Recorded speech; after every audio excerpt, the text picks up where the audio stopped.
পাকিস্তানের জঙ্গি ডেরায় শিখেছিল সাংকেতিক ভাষা, কতদূর জাল বিছিয়েছিল জ্যোতি।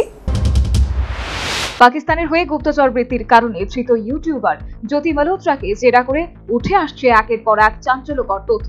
গোয়েন্দাদের দাবি, পাকিস্তানি এজেন্টদের সঙ্গে তার যোগাযোগ ছিল বলে জেরায় কবুল করেছে জ্যোতি।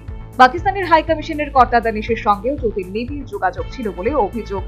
সর্বভারতীয় সংবাদ মাধ্যমের খবর অনুসারে জেরায় জ্যোতি জানিয়েছে, দানিশ ছাড়াও আলী হাসানের সঙ্গে দেখা করেছিল সে। জ্যোতিকে শাকির এবং রানা শাহবাজ নামের দুজনের সঙ্গে পরিচয় করে দিয়েছিল আলী হাসান। দুজনেই পাকিস্তানি গোয়েন্দা সংস্থার সদস্য বলে জানা গিয়েছে। প্রসঙ্গত 17 মে হিসার থেকে গ্রেপ্তার করা হয়েছিল জ্যোতিকে। আদালতে পেশ করা হলে জ্যোতিকে পুলিশি হেফাজতের নির্দেশ দেওয়া হয়। বুধবার সেই মেয়াদ শেষ হচ্ছে। আজও আদালতে পেশ করে পুলিশ হেফাজতে যায় গোয়েন্দারা। তদন্তে জানা গিয়েছে, দানিশের পাশাপাশি পাকিস্তানের হ্যান্ডলারদের সঙ্গেও নিয়মিত যোগাযোগ ছিল জ্যোতির। এমনকি অপারেশন সিন্দুরের সময়ও জ্যোতির সঙ্গে দানিশের যোগাযোগ ছিল এবং বেশ কিছু গুরুত্বপূর্ণ তথ্য সেই সময় জ্যোতি পাঠিয়েছিল বলেই দাবি করা হচ্ছে। হরিয়ানা পুলিশ সূত্রে খবর, আলী হাসানের সঙ্গে বিভিন্ন সাংকেতিক ভাষায় কথা বলতো জ্যোতি।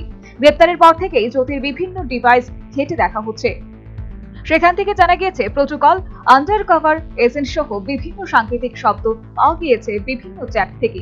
কি কি তথ্য আদান প্রদান হতো এই সব চ্যাটের মাধ্যমে সে ব্যাপারে জিজ্ঞাসাবাদ চলছে। জাকিরের ফোন নম্বর জট রন্ধাওয়া নামে জ্যোতি তার ফোনে সেভ করে রেখেছিল। দেশে ফেরার পর জ্যোতি হোয়াটসঅ্যাপ, স্ন্যাপচ্যাট এবং টেলিগ্রামের মতো এনক্রিপ্টেড মেসেজিং প্ল্যাটফর্মের মাধ্যমে পাকিস্তানি গোয়েন্দা সংস্থার ওই এজেন্টদের সঙ্গে যোগাযোগ রেখেছিল। National bureau report, news vanguard.